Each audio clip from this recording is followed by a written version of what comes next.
Greetings to all.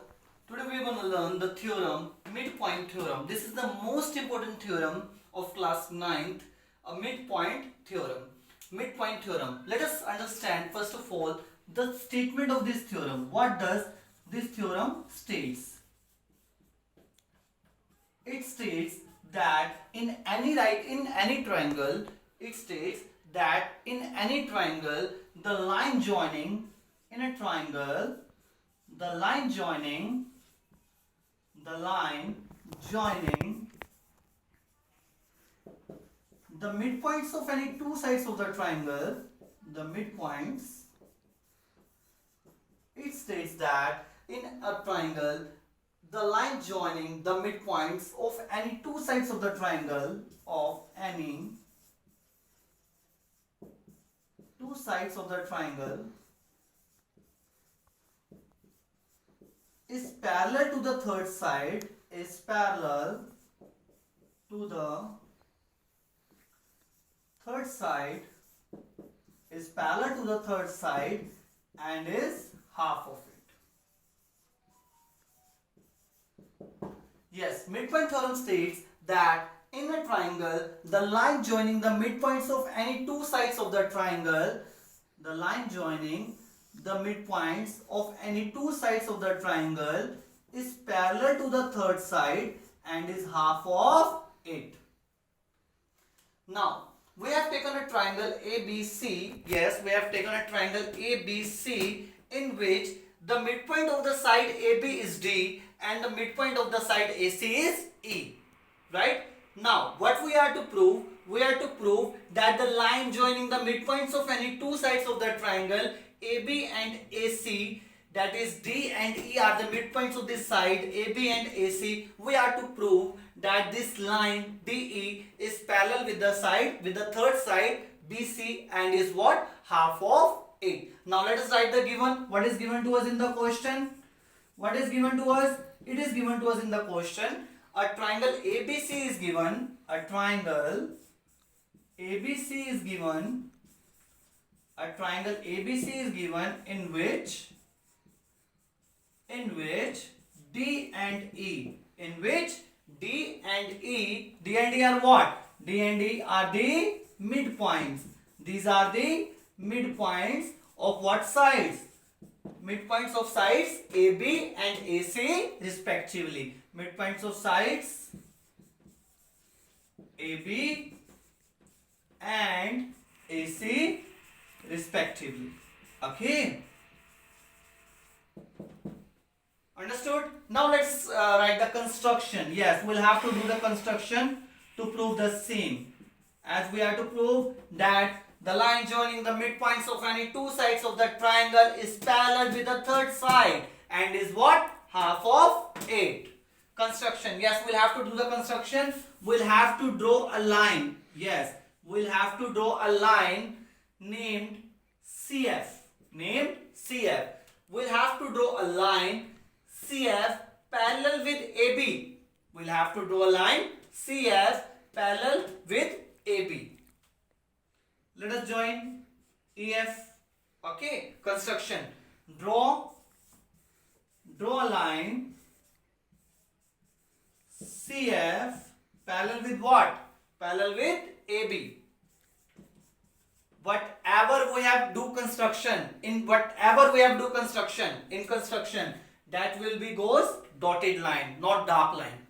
Construction is always with dotted line. Okay, draw a line CF parallel with what? AB and join EF. Understood? We have done the statement, we have done the given, we have done the construction, we have drawn the figure. Now let us prove. To prove is left. Let us write the to prove first. Let us write the to prove. What we have to prove? We know all this thing very well. Let us write it at the top. To prove.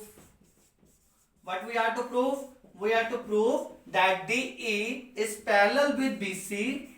DE is parallel with BC. D is what? D is the line joining the midpoints of any two sides of the triangle. This is parallel with the third side what? BC. And is what? Half of it. That is D is half of BC. Okay. Now proof. Let us prove. Let us take two triangles. In triangles ADE, in triangles ADE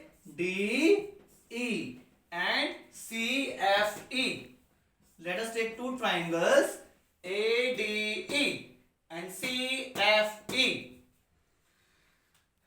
In these two triangles, angle 1 equals with angle 2. Angle 1, that is angle AED, equals with angle 2, and that is angle CEF. How? As these two lines DF and AC are intersecting. DF and AC are intersecting. Whenever two lines used to intersect each other, then the vertically opposite angles are equal. These are forming what? These are forming vertically opposite angles. Whenever two lines intersect each other, this is line DF, this is line what? AC. Whenever two lines used to intersect each other, then the vertically opposite angles are equal. They are forming what? Vertically opposite angles. So that's why they are equal. Angle 1 equals to angle 2. What is the other name for angle 1 and angle 2?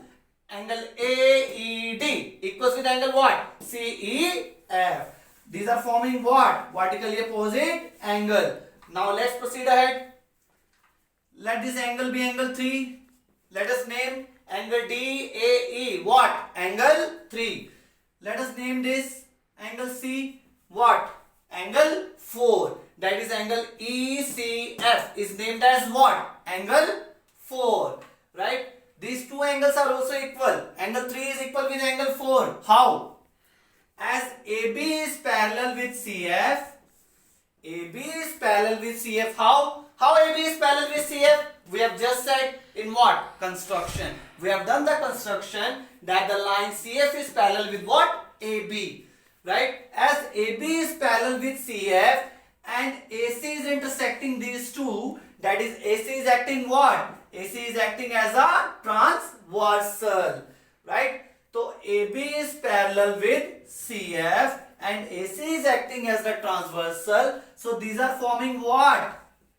Line to transversal. Transversal to line is what? These are alternate interior angle. These are what? Alternate interior angles. So angle 3 is equal to what? Angle 4. Let us give the reasons there. Vertically opposite angles. These are what? Alternate interior angles. Right? Now let's proceed ahead. In these two triangles, one more pair of the sides is also equal. Two pairs of angles are equal and one pair of sides. That is what?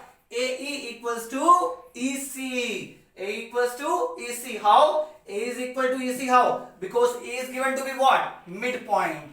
A equals to EC. Why? Because E is the midpoint. E is the midpoint.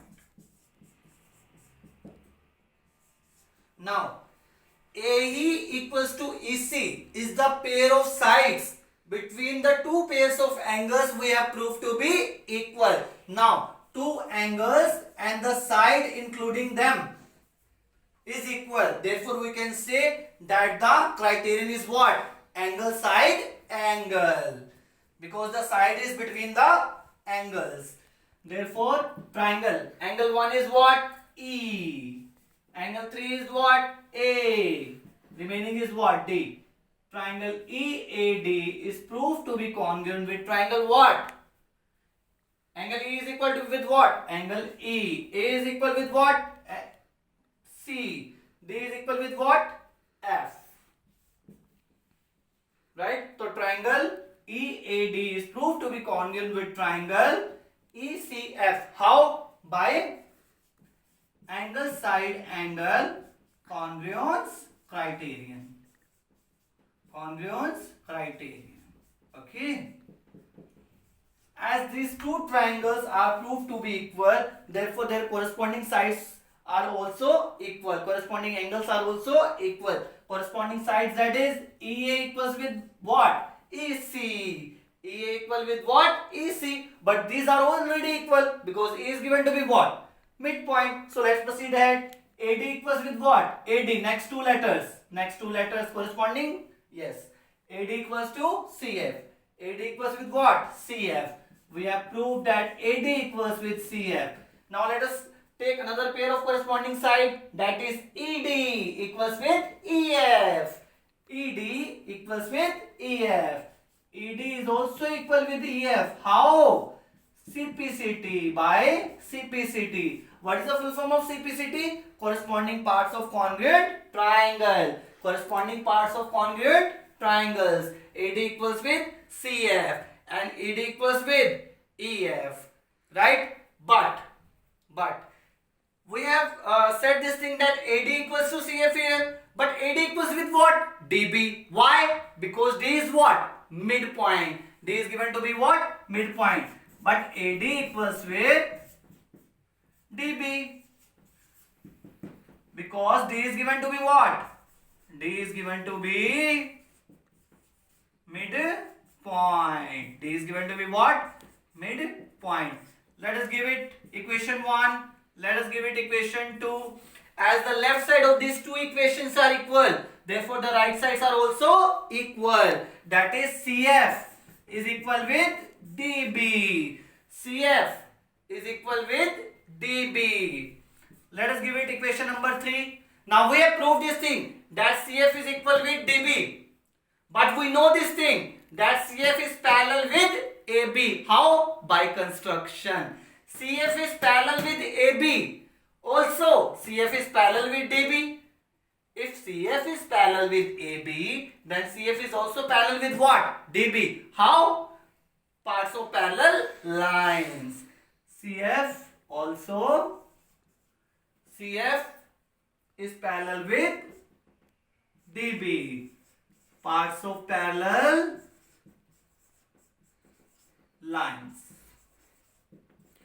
Now for the quadrilateral BCFD, we have proved that a pair of opposite sides CF and DB are equal from equation 3 and also parallel from equation 4. Now we can say that BCFD is the quadrilateral. But which quadrilateral? Parallelogram. Is what? Parallelogram. By the definition of parallelogram, if in a quadrilateral a pair of opposite sides is equal and also parallel, then we can say that it's a parallelogram. Therefore, BCFD is a parallelogram.